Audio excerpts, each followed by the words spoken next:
अनुसार 9 प्रकार की याद। रामायण में तो बताया है, प्रथम भगति संतन कर संगा, दूसरा रत्नो प्रथम कथा प्रसंगा। ऐसे ऐसे 9 प्रकार की भक्ति बताई हुई। लेकिन बाबा कहते हैं भक्ति मार्ग में तो भक्ति है और ज्ञान मार्ग में है 9 प्रकार का ज्ञान। यज्ञ के आदि में क्या करते थे याद करने के लिए? कुछ करते थे कि नहीं करते थे?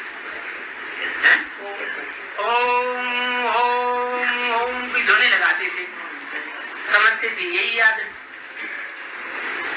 बाद में लाल लाइट के गोले को याद करना शुरू किया तो दूसरे प्रकार की याद होगी। फिर जब ब्रह्मा के मुख से मुरलियां चलने लगी तो मम्मा ने एक और नई बात निकाली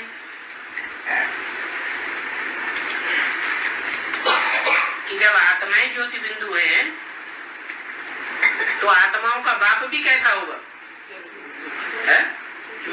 बिंदु होगा या लिंग होगा?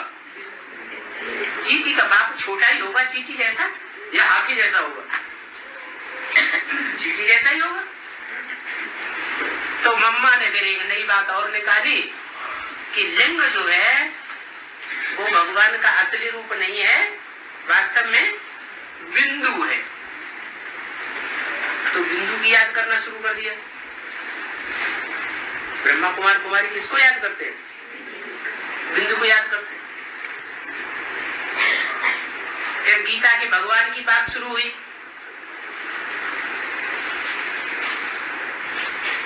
तो ब्रह्मा कुमार कुमारियों ने समझ लिया कि भगवान को गीता ज्ञान सुनाता है और मुरली को ही उन्होंने गीता ज्ञान समझ लिया। तो मुरली किसके मुख से सुनाई गई? दादा लेखराज के मुख से। तो दादा लेखराज को उन्होंने गीता का भगवान साकार में मान लिया। उस साकार में ब्रह्मा के उस चेहरे में भ्रकुटी के मध्य में ज्योति बिंदु को याद करना शुरू कर दिए। कितने प्रकार की याद हो गई? 4 प्रकार की याद हो गई।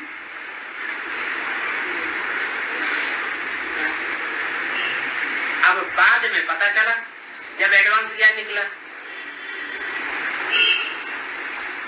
कि भक्ति मार्ग में जो मनुष्य कहते आए हैं गीता का भगवान कृष्ण,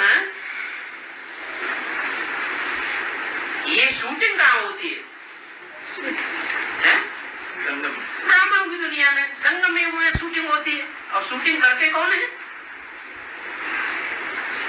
जो कृष्ण उर्फ ब्रह्मा के पुजारी हैं वो ही इस बात की शूटिंग करते हैं कि गीता का साकार भगवान दादा लेखराज ब्रह्मा को मान लेते हैं। बाद में ब्रह्मा ने शरीर छोड़ दिया तो ब्रह्मा द्वारा नई दुनिया स्थापन हुई। गीता के द्वारा तो नई दुनिया बनती है। गीता के द्वारा पुरानी दुनिया का विनाश होता है। सो हुआ ही नहीं तो गीता का भगवान तो फेल हो गए। अब बुद्धि में आता है क्या आता है बुद्धि में कि गीता का भगवान तो वो होना चाहिए जो मुरली के एक एक पॉइंट को समझाए देता है और समझ लेता है। पहले मुरली तो पढ़ते थे, ऐसे ही पढ़ते थे जैसे शास्त्र पढ़ते थे, अर्थ बुद्धि में बैठता ही नहीं था। ऐसे ही मुरली भी पढ़ते रहते हैं, अर्थ कुछ भी बुद्धि में बैठा नहीं। ये भी बुद्धि में नहीं आया कि एक ही भगवान बाप कैसे बाप टीचर सदगुरु तीनों पार्ट बजाता है। पहले बाप या पहले टीचर? पहले बाप फिर बाद में टीचर। तो बाप ने ब्रह्मा के मुख द्वारा गीता ज्ञान तो दिया, लेकिन वो गीता ज्ञान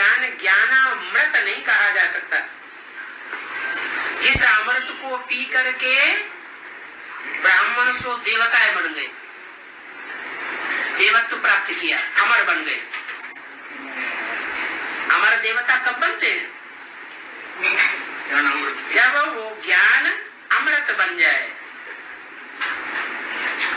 अमृत कहते हैं सार को।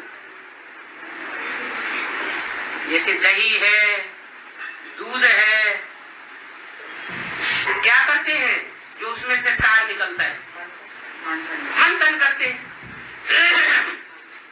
तो शास्त्रों में सागर मंथन का नाम बहुत बाला है।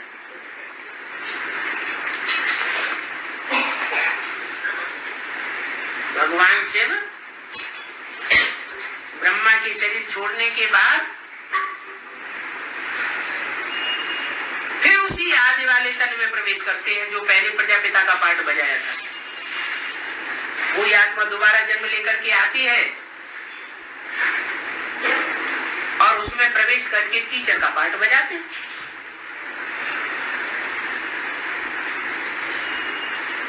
तो साकार है या निराकार?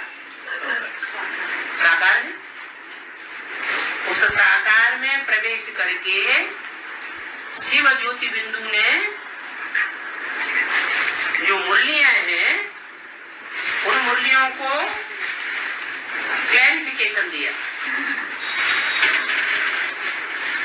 ज्ञान को क्लियर कर दिया, एक एक बात के हिज्जे हिज्जे करके समझाया और ज्ञान विस्तार में क्लियर हो गया। जिन्होंने भी सुना उनका मंथन चल पड़ा और जिन्होंने मंथन किया वो आत्माएं ज्ञान में टिक गई, माना निश्चय बुद्धि हो गई। निश्चय बुद्धि होना माना अमर होना, अनिश्चय बुद्धि माना मृत्यु को पाना। तो ये टीचर का पार्ट हुआ। साकार टीचर के तन में उस निराकार शिव को याद करते हैं। जो स्टूडेंट होते हैं वो टीचर को याद करते हैं कि नहीं? याद करते हैं। तो ये भी एक प्रकार की याद होती है।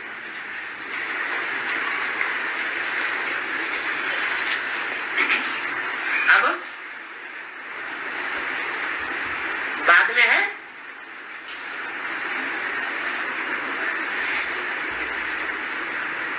एक होता है पुरुषार्थी रूप ब्रह्मा विष्णु शंकर का, और एक होता है संपन्न रूप ब्रह्मा विष्णु शंकर का। तो जो संपन्न रूप होता है उसकी पूजा होती है शंकर की, या अधूरे रूप की पूजा होती है? संपन्न रूप। मंदिर बनाए जाते हैं, मूर्तियां बनाई जाती हैं, वो कौन से रूप की पूजा है? संपन्न रूप की पूजा है। वो संपन्न रूप मूर्तियों में, चित्रों में सदैव याद में दिखाया जाता है, निराकारी आकारी स्टेज में दिखाया जाता है, या साकार दिखाया जाता है? निराकारी आकारी स्टेज में दिखाया जाता है। जैसे और धर्म पिता निराकारी स्टेज में है, वैसे ही शंकर को और ही ज्यादा निराकारी स्टेज में दिखाते हैं। तो वो संपन्न रूप है। संपन्न रूप अंत में बनता है या आदि में बनता है? अंत में बनता है। जो अंतिम संपन्न रूप है उसमें शिव त्रिनेत्री के रूप में साक्षात्कार होता रहेगा बच्चों को। जैसे अभी मुरली में बताया कि आदि में साक्षात्कार होते थे, तो ब्रह्मा बाबा सामने बैठते थे, जिसको देखते थे उन साक्षात्कार में चला जाता था। सफेद पोष का साक्षात्कार करते थे, फिर कृष्ण बच्चे का साक्षात्कार होता था। आदि में बच्चे का साक्षात्कार होता था, कृष्ण का, फिर अंत में किसका साक्षात्कार होगा? बाप का साक्षात्कार होगा।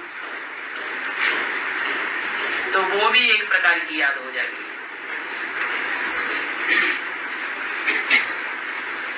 अभी तो सन्मुख आते हैं तो याद उतनी टिकती नहीं है, सन्मुख होने पर भी बच्चों की याद नहीं टिकती। फिर क्या होगा? वो पार्श्वनाथ का भी पार्ट बनेगा कि जिसके जिसके संपर्क संसर्ग में दृष्टि वृत्ति के नजदीक आवेंगे परिवर्तन हो जाएगा। जो पार्श पत्थर का गायन है, स्पर्श मात्र से, नजदीक आने मात्र से याद ठहर जाएगी।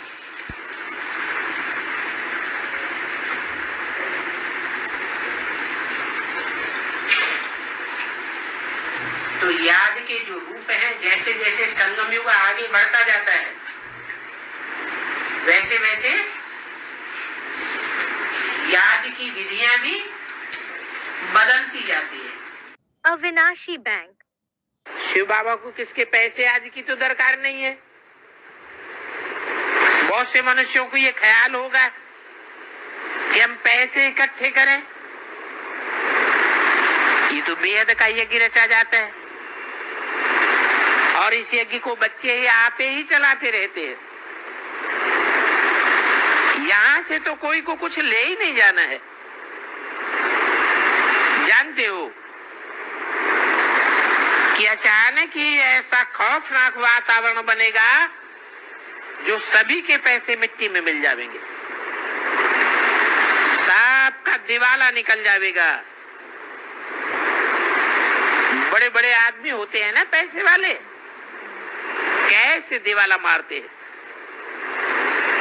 तो बाप ऐसे नहीं कहते हैं कि मुझे दे दो, ऐसे नहीं समझना। शिव बाबा तो दाता है, ऐसे कोई भी ना समझे कि हमने दिया, नहीं, ये बड़ी कोई ये समझने की बातें हैं। दिल में आना चाहिए कि हम देते नहीं हैं, हम तो 21 जन्मों के लिए ले रहे हैं। भक्ति मार्ग में वो बहुत दान पुण्य आदि करते हैं, समझते हैं हम ईश्वर अर्थ करते हैं, अगले जन्म में हमको ढेर का ढेर मिल जाएगा। वो तो डायरेक्ट करते हैं, यहाँ वहां तो इनडायरेक्ट गुरुओं के थ्रू होता है, यहाँ तो डायरेक्ट बाप आया हुआ है। डायरेक्ट बाप को करेंगे, एक जन्म तो क्या 21 जन्म के लिए भागीदार बन जाएंगे। भक्ति मार्ग में एक जन्म के लिए मिलता है कि सभी बातें बाप बैठ समझाते हैं। जो कुछ लेते हैं कहते हैं मैं तो तुम्हारी सर्विस में लगाता हूं, मैं कोई परमधाम थोड़े ही ले जाऊंगा, तुम गुलगुल बन जावेंगे, फिर हम पैसे का क्या करूंगा। बाप कहते हैं गरीबों को बहुत साहूकार बनाता हूं, जो अभी साहूकार हैं वो पीछे रह जावेंगे, आगे चल करके साहूकारों से भी कुछ नहीं लेंगे, कहेंगे अच्छा रखो अपने पास, सर्विस करो। किन चित्रों पर समझाना बहुत सहज है? चित्रों पर समझाना बहुत सहज है। क्या कहा? कोई को ये बात समझाएं कि नई दुनिया में बहुत थोड़े होते हैं, तो मायावी दुनिया के चित्र बहुत होते हैं या थोड़े होते हैं? बहुत होते हैं। माया तो ढेर के ढेर चित्रों में बुद्धि बखेर देती है, माया की मत पर ढेर के ढेर चित्र बनाए, और बाप ने तो जो साक्षात्कार से चित्र बनाए हैं कितने? 4-5 बनाए।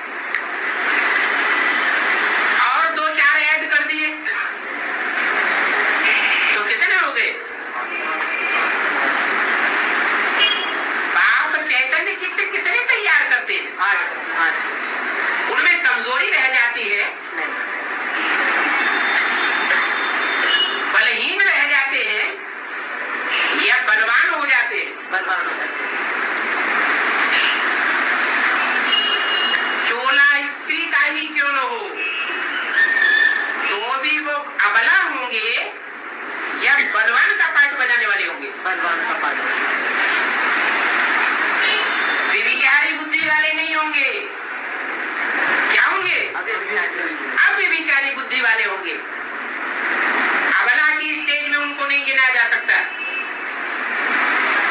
जो अबलाएं होती है उनके लिए ये बात बोली है क्या अपना ऊपर अत्याचार कि बाप पहले से ही बताते हैं विघ्न पड़ेंगे किसके ऊपर? अपना ऊपर अबलाओं के ऊपर।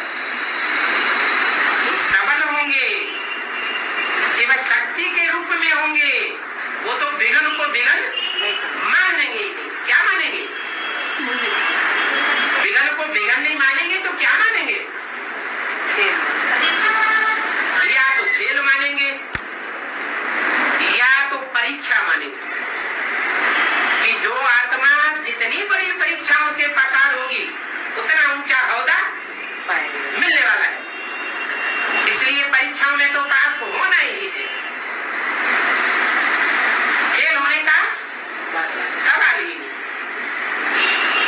तो चित्रों पर समझाना बहुत सहज है। तो तथाकथित ब्राह्मणों की तरह ढेर के ढेर चित्रों पर समझाएंगे या थोड़े चित्रों पर समझाएंगे? हैं? कितने?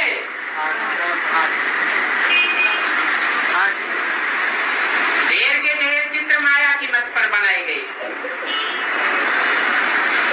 माया की मत पर जो चित्र बनाए होंगे वो अधूरे होंगे या परिपूर्ण होंगे? बाप तो संपूर्ण दुनिया बनाकर क्या करे? उस संपूर्ण दुनिया में जो भी मनुष्य मात्र होंगे, जो भी उस नई दुनिया के भांति होंगे, वो अधूरेपन लिए हुए होंगे या संपन्न स्टेज वाले होंगे? संपन्न स्थिति वाले उनकी आत्मा में कोई भी कोर कसर नहीं रहे। नहीं होनी चाहिए। ऐसे संपन्न स्टेज वाले चलचित्र, चैतन्य चित्र, उनके ऊपर हम समझावेंगे और ये समझाना बहुत सहज हो जाएगा। क्यों? क्यों सहज हो जाएगा? देवताओं के जड़ चित्रों पर समझाना कठिन है।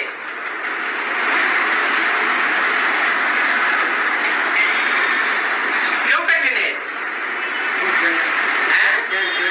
क्योंकि उनके वाइब्रेशन नहीं होते, उनकी चैतन्य दृष्टि नहीं होती। और जो चैतन्य चित्त तैयार होंगे इस सृष्टि पर, उनको समझाना बहुत सहज है।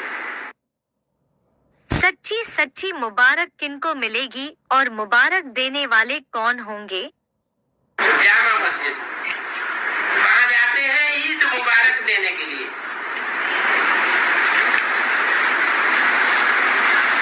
अभी मुबारक तो ये है हम सब दुखों से छूटे सुखधाम में जावे। कब कहा जाए ईद मुबारक हो? हम खुशखबरी सुनाते, कोई विन करते हैं तो भी मुबारक देते हैं, कोई शादी करते हैं तो भी मुबारक देते हैं। सदैव खुशी रहो, सुखी रहो। अब तुमको तो पता है, बाप ने समझाया हम एक दो को मुबारक कैसे देवे। इस समय हम वेद के बाप से मुक्ति जीवन मुक्ति का वर्षा ले रहे। तुमको तो मुबारक मिल सकती है, बाप समझाते हैं तुमको मुबारक हो, तुम 21 जन्म के लिए पदमपति बन रहे हो।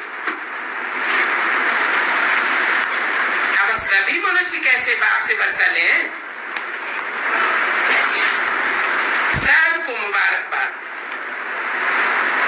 तुमको भी पता पड़ा है,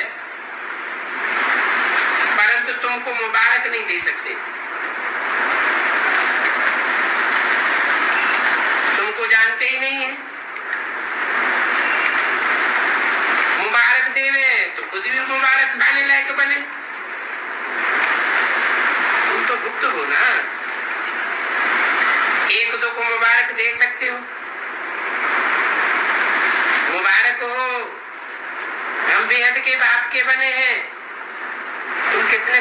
नसीब हो, कोई को लॉटरी मिलती है या बच्चा जानता है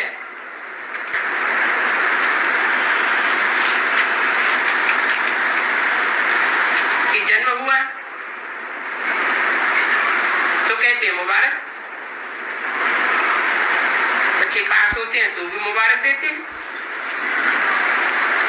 तुमको तो दिल ही दिल में खुशी होती है, अपन को मुबारक देते हो। तुमको बात मिला है जिससे हम वर्षा ले रहे हैं, अब कैसे समझावे, जो समझे हम अपन को मुबारक देते हैं। बाप समझाते हैं आत्मा जो दुर्गति को पाई हुई है सो अब सदगति को पाती है।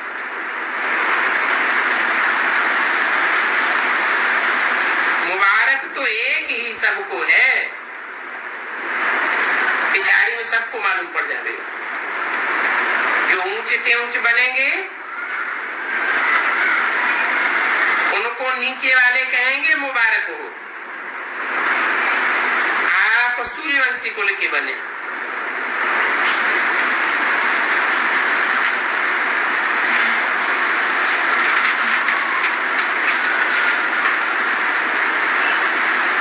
सूर्यवंशी कुल में आप महाराजा महारानी बनते हो। सरस्वती वाणी का तीसरा पेज। तो नीचे कुल वाले जो होंगे वो उन सूर्यवंशियों को मुबारकबाद देंगे। जो विजयमाला के दाने बनते हैं,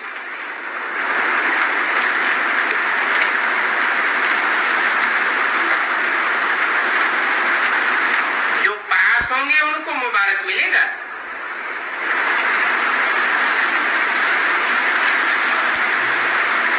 सूर्यवंशियों को मुबारक मिलेगा, सूर्यवंशियों को मुबारक मिलेगा, और चंद्रवंशियों को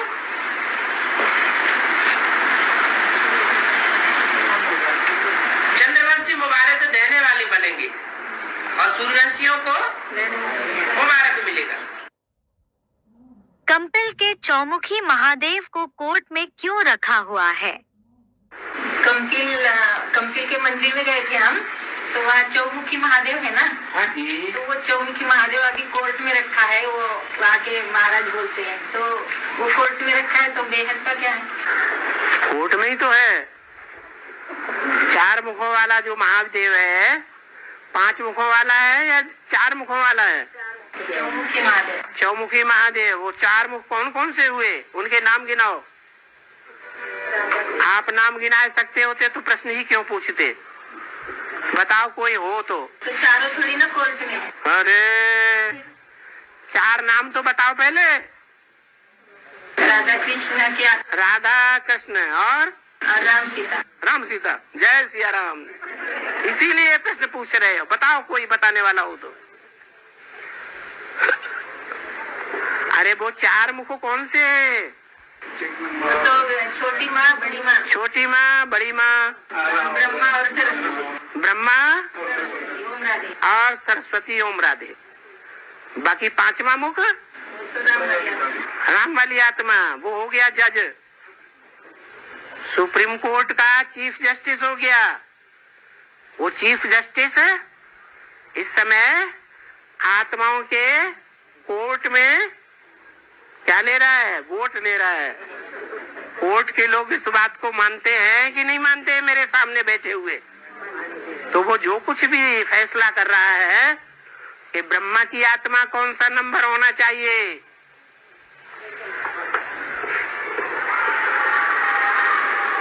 लक्ष्मी की आत्मा कौन सा नंबर होना चाहिए, जगदम्बा की आत्मा कौन से नंबर पर होना चाहिए, कौन सी भुजा में होना चाहिए, और ओम राधे कौन सी भुजा होनी चाहिए, लेफ्टिस्ट भुजा होनी चाहिए या राइटियस होनी चाहिए, ऊपर की भुजा होनी चाहिए या नीचे की भुजा होनी चाहिए? चारों के लिए, चारों में कौन कहाँ किस स्थिति में होना चाहिए और चारों को चलाने वाला कौन होना चाहिए? नहीं तो ब्रह्मा कुमारियां क्या कहती हैं? विष्णु की चारों भुजाओं को चलाने वाला एक ही ब्रह्म है। क्या कहती हैं? एक ही ब्रह्म है और वो ब्रह्म ही बाबा है। तो कोर्ट लगा हुआ है या नहीं लगा हुआ है? हैं? कोर्ट तो लगा हुआ है। कोर्ट में फैसले भी हो रहे हैं, फैसलों को मानने वाले भी बैठे हैं और कोई कोई न मानने वाले भी बैठे हैं। कोर्ट के अंदर बैठने वाले भी सुन रहे हैं कोर्ट की बातों को, और वो अखबारों के द्वारा मीडिया में छप करके जो न सुनने वाले दूर दूर हैं, उन ब्राह्मणों की दुनिया में भी पहुंच रहा है कि नहीं है? पहुंच रहा है। एक राम का पुल तो बन गया कि नहीं है?